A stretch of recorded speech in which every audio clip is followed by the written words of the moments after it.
On today, we're going to talk about how to play bebop, techniques and licks. Stay tuned.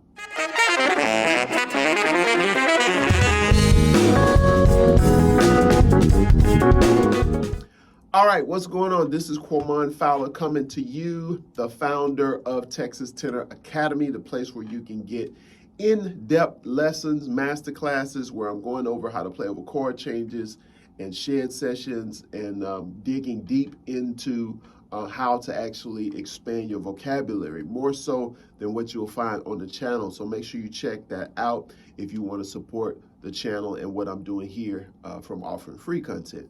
Okay, let's jump right in. All right, so I'm going to talk about how to play bebop. So one of the first things that I want you to think about that's very important to bebop is rhythm and timing.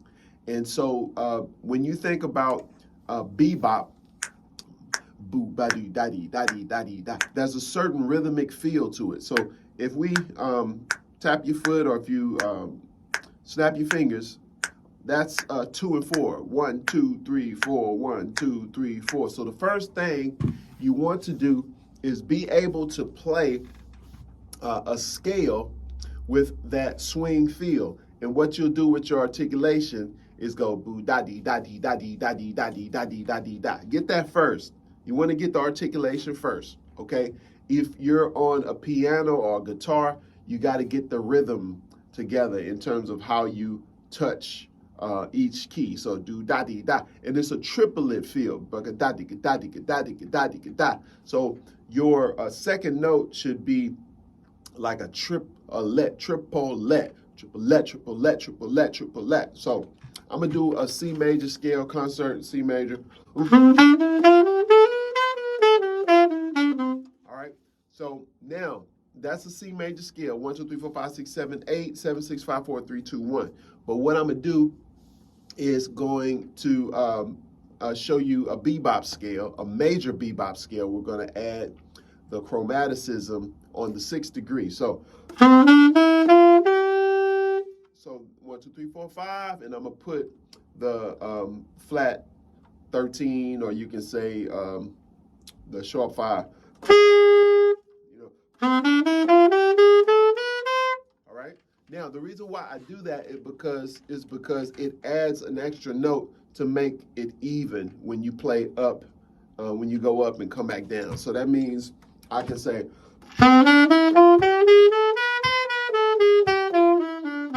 Now, what just happened? My articulation is in groups of 4. 1, 2, 3, 4. 1, 2, 3, 4. 1, 2, 3, 4. 1, 2, 3, 4. 1. So we go from.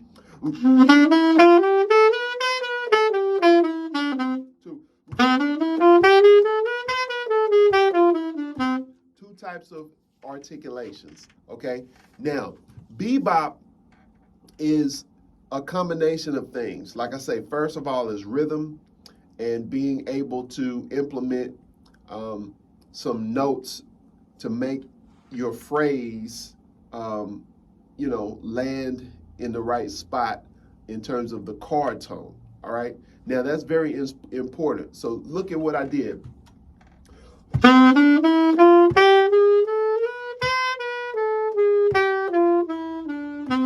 So that's 1, 5, 1, 5, 1. Very important, okay? So now what you want to do first is practice that. Practice something like that. Just playing your major scales, major bebop scales. Now, I changed up my articulation there. Now I went back to the articulation where I was playing every other note. Like, I will tongue the first one, but it's a different type of articulation. Each one is a little different. So I'm doing da dee da dee da. So that's the shape I'm making with my tongue inside with my embouchure. So check this out. I'm gonna play the articulation, every other note, but watch when I hit the top. You know, I changed my articulation because rhythmically I wanted to emphasize the downbeat. So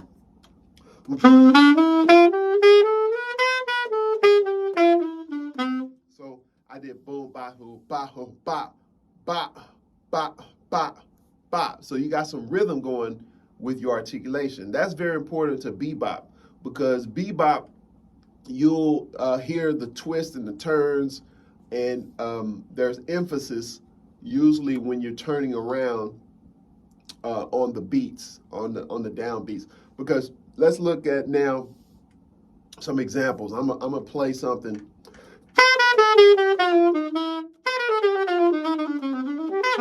You know, something like that. That's still C major concert. So what I did, so right there, I emphasized the third. Okay, so what you want to do is practice first your bebop scales. And for now, we're talking about the major bebop, where you're going to put the chromaticism on the sharp 5 or the flat 6, depending on how you're looking at it. And play around with your articulation or your emphasis if you're playing, you know, an instrument that you're not blowing, and you got to use your fingers, you know.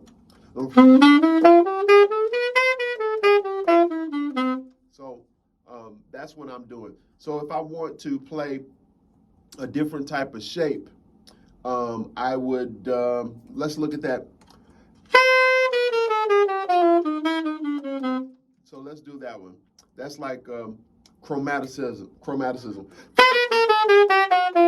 Now,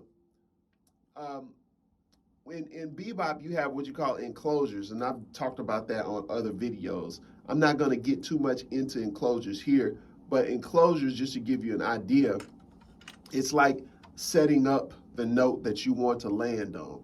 You know, we have our downbeats, you know, 1, 2, 3, 4, baba do ba do ba you boo, baba do boo do boo do 1, 2, 3. So you got 1 and 3, which is usually, you know, going to be a chord tone, just like basic. When you're talking about licks and bebop lines, you want to outline those changes, and most likely the in-betweens are going to be passing tones or leading tones. So the thing about enclosures, you got so 1 dot. So right there, that type of enclosure, I played the 7th degree on the 1, 2, 3, and then I played the 1 on, you know, the 3rd beat. So 1, 2. Now, what I would do to add the lick that I played before, I put an enclosure and connect it to this chromaticism.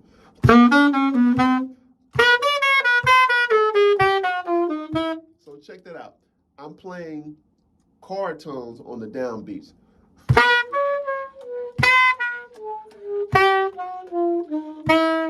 See there? So that's an example of how you can take, you know, the idea of playing a bebop line, you know, taking a line like that, and I'm showing you that each downbeat has a chord tone that it lands on. So if you're going to come up with lines, just make sure that those chord tones are landing on 1 and 3. What's in between is usually passive, in passing tone. So if we come down, that's what I said. So that's like 16 notes.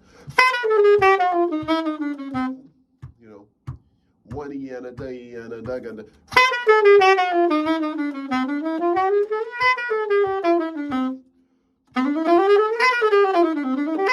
You know, all right. So that's just a simple lesson for you when it comes to playing bebop. And just don't want to cram a whole bunch into this lesson, but just wanted to show you some basic things. So you got rhythm that you're going to deal with, timing in terms of hitting the chord tones on 1, 3, you know, usually, and then playing your scale. First, you can start with a major bebop scale and put the chromaticism on the 6th degree. And then if you would like to add an enclosure, you remember the enclosure usually will surround the note that you want to land on. So 4 and boom. So if you're going to do an enclosure, that is setting it up like 7, 2, 1. That's a 2-note enclosure because the 2 notes before are leading tones. But it's 4 and 1, you know, bo ba da. So that's just a quick example of how bebop works, and some building blocks that you can use to start working on. And yeah, we will see you on another one, and I'll dive in deeper. Leave me comments. Let me know if this was helpful, and I will create more content based on your feedback. Okay, so that's it for now. If you like this content, make sure you subscribe to the channel, give it a thumbs up, and share it. Hit the notification bell, all that stuff, and I would love to hear you and see you again on another video. All right, peace. Thank you so much for watching the video. If you enjoyed it, make sure you click that thumbs up, subscribe to the channel, and click the notification bell so you can stay up to date when new videos are posted. This is Q, the Texas Tenor. Peace.